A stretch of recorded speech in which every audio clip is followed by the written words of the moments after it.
विपक्ष के सांसदों ने उन हालात को सामने रखा और पूछा कि सड़कों पर मुसलमानों के साथ आए दिन क्या हो रहा है और अब आप उनकी जमीन लेकर उनकी गरीबी दूर करने का दावा करते हैं, यकीन नहीं हो रहा है।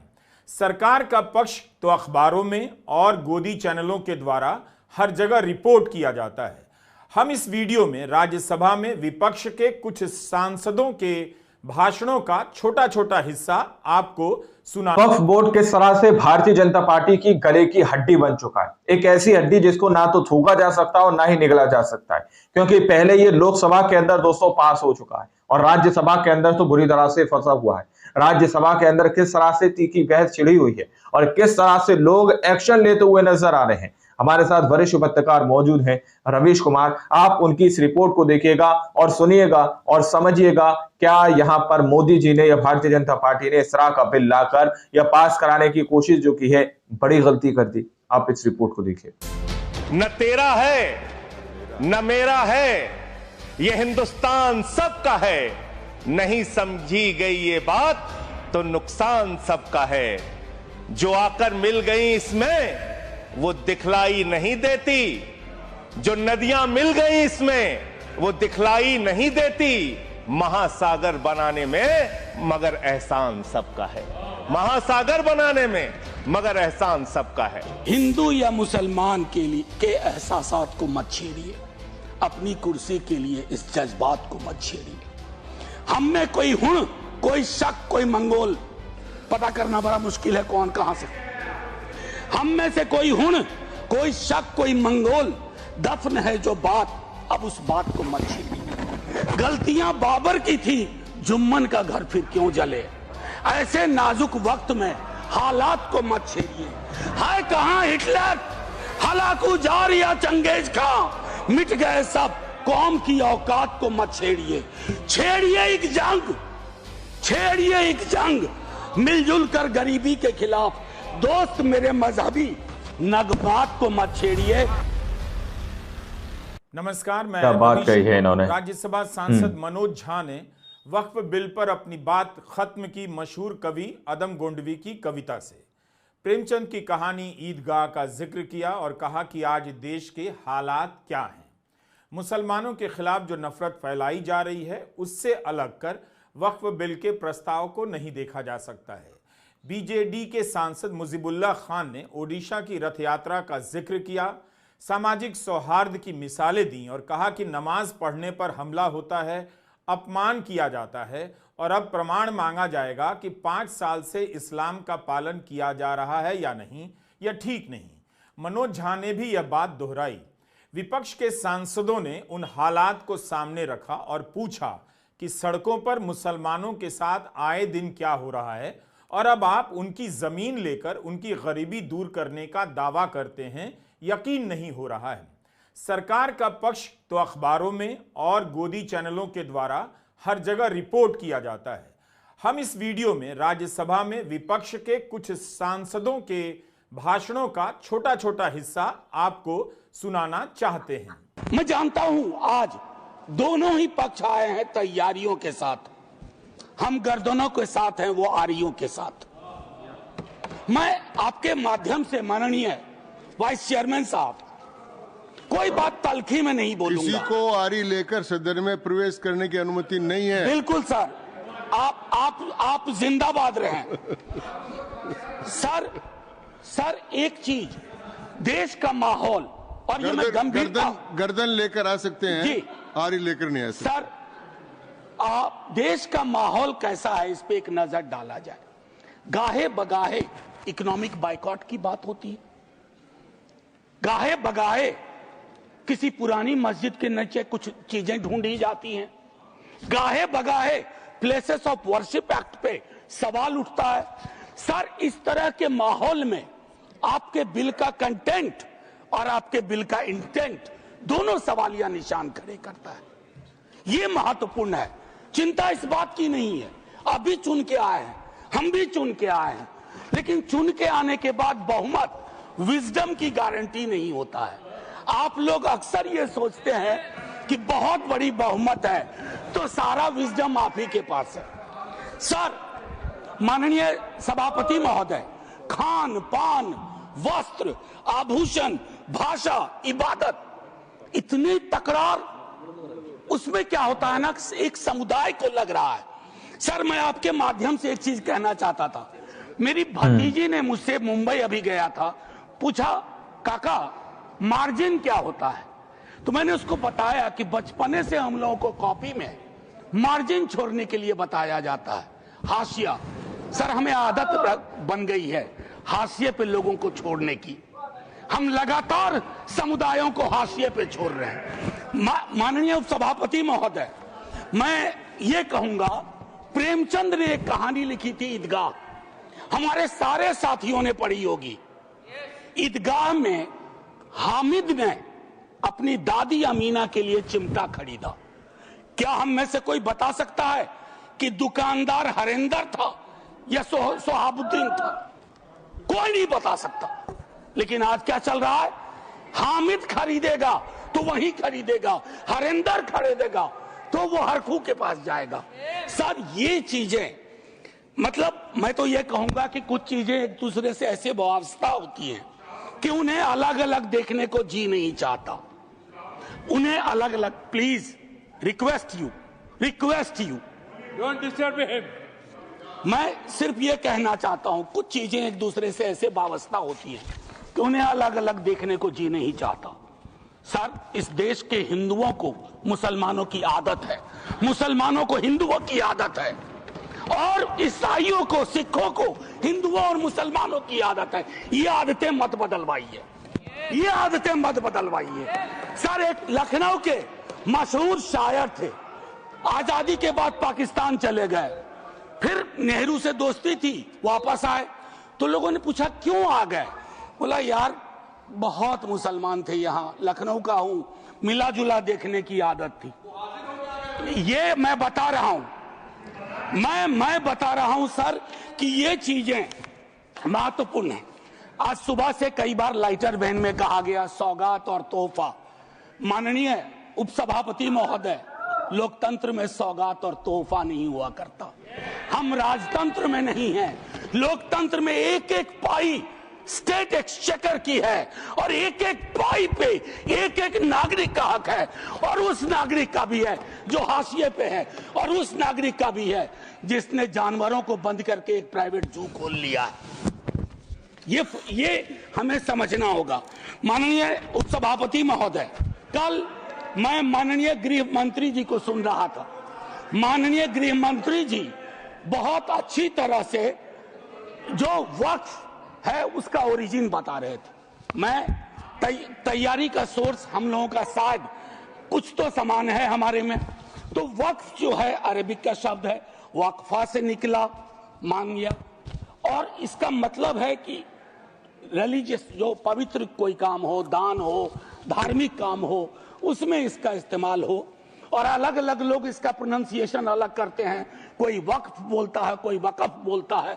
ये अलग अलग धाराएं हैं इस देश की। काबा की मस्जिद जो 622 में बनी प्रॉफिट मोहम्मद के time, peace be upon him, वो पहली इस्लामिक वक्फ थी। उसके बाद एक चीज हम सबको याद रखना चाहिए, हम किसी भी धर्म के मानने वाले हों, राष्ट्र की अवधारणा से पूर्व नदियां नहीं बटी थी, संस्थाएं ऐसे नहीं बटे थे, बनते गए, उसमें सुधार भी हुआ। आप पहली बार सुधार नहीं कर रहे हैं, इसमें सुधार आगे भी होगा। मैंने कहा ना कि दिक्कत होती है कि जब आपका इंटेंट और आपका कंटेंट दोनों मैच करता है तो डर लगता है, क्योंकि उस समुदाय के बारे में मैं एक बात जरूर कहूंगा। इस बिल को, चूंकि बिल के कुछ बिंदुओं पे आऊं उससे पहले, बाबा साहब भीमराव अंबेडकर को इन्वोक किया गया, और मैं चाहूंगा बाबा साहब भीमराव अंबेडकर, उन्होंने एक लाइन कही थी, उसको बार बार पढ़िए, democracy is incompatible in inconsistent with isolation and excluding minority communities. You have to look at, Honorable Minister, from the angle of isolation and exclusion. और ये दोनों चीजें बहुतायत में हैं और अलग अलग जगहों पे हैं।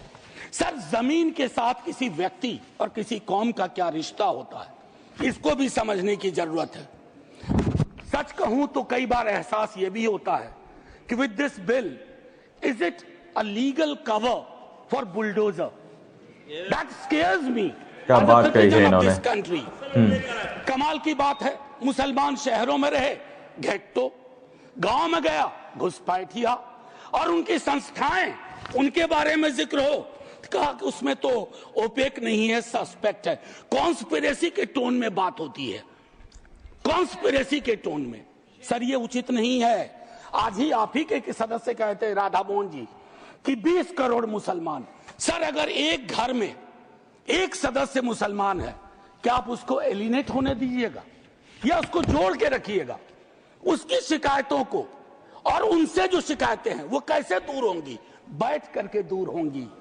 किसी को डॉग विसिल पॉलिटिक्स का उपकरण बना करके अगर आप अलग करना चाहोगे तो वो उचित नहीं है।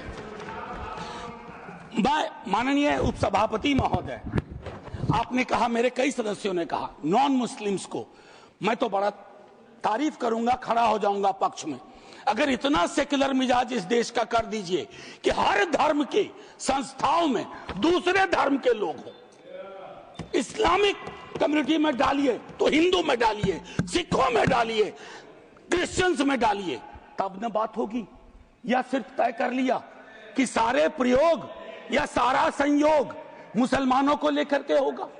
यह उचित नहीं है माननीय उपसभापति महोदय। इसमें क्या है, मैं दूसरी चीज कहूंगा कि संपत्ति वक्फ की है अतिक्रमण के पंजीकरण के संदर्भ में। मेरे संजय जी कह चुके हैं, आपकी खुद की एफिडेविट है कि कितना डिजिटलाइज हो गया है, कितना इंक्रोचमेंट हुआ। एक छोटी सी बात कहूंगा कि एक बहुत बेहतर चीज आपने कही थी और मैंने नोट किया था सर, एक कायदे से, सॉरी, नहीं ढूंढने में जो समय लगेगा, नहीं सर, नहीं मिल गया सर। वो एक्चुअली एक मिनट सुनो सही सर, सुनो, ढूंढने में जो समय लगेगा उतना अतिरिक्त समय आपको मिलेगा। Thank you sir. इन्होंने कहा, अब देखिए कि 30 बरस में, प्लीज जयराम जी, 30 बरस में सिर्फ 8। सर मैं इस बोनहोमी को तो धन्यवाद कहता हूं, लेकिन इससे मुझ जैसे सदस्य को थोड़ी दिक्कत होती है अपनी बात रखने में। बाकी अपने प्यार के लिए बहुत जगह है इजहार के लिए। मैं सिर्फ ये कह रहा हूं 30 बरस में सिर्फ 8 केसेस आए। क्या कर रहे हैं हम सर? अब वक्फ बाय यूजर, ये बहुत इंटरेस्टिंग चीज है। किसी भी समुदाय की एक स्मृति होती है। माननीय सभापति महोदय, आप मुझे देखिए, मैं भी आप ही को देखूंगा। किसी भी समुदाय की एक स्मृति होती है। कोई मस्जिद कब से यूज में है, कागजात ढूंढोगे। मैं अभी अपने बिहार का अनुभव बताता हूं। हम बहुत छोटी जोत के किसान परिवार से आते थे, दादा के टाइम से।